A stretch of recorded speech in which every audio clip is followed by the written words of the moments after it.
తరచుగా ఉండే మిస్కన్సెప్షన్ నాకు పీరియడ్స్ రెగ్యులర్గా వస్తున్నాయి, నేను ఎందుకు ట్రీట్మెంట్ తీసుకోవాలి, నాకెందుకు ప్రెగ్నెన్సీ రాలేదు అని ఉన్న కామన్ క్వశ్చన్ కామన్ పీపుల్లో. సో నాకు పీరియడ్స్ రెగ్యులర్గా వస్తున్నాయి కదా, నాకెందుకు ప్రెగ్నెన్సీ రాలేదు అని అందరు అడుగుతూ ఉంటారు. కొంతమంది ట్రీట్మెంట్కి వచ్చిన వాళ్ళు కూడా అడుగుతుంటారు, నాకు పీరియడ్స్ రెగ్యులర్గా వస్తున్నాయి ఇన్ని రోజులు, నాకెందుకు ఓవ్యులేషన్ కావట్లేదు అని మీరు చెప్తున్నారంటారు.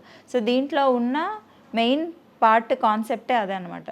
మనకి పీరియడ్స్ రెగ్యులర్గా వస్తున్నా కూడా 1 ఇయర్ లోపల మనకు ప్రెగ్నెన్సీ అందలేదంటే ఓవ్యులేషన్లో ఏదో ఒక ప్రాబ్లం ఇండైరెక్ట్గా ఉన్నట్టే.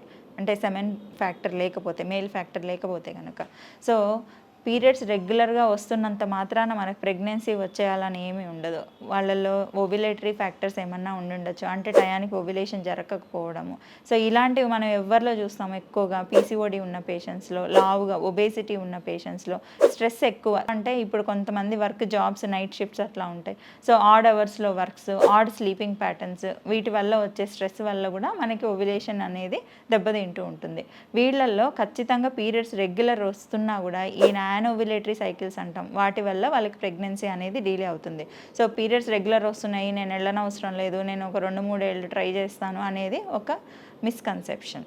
Thank you.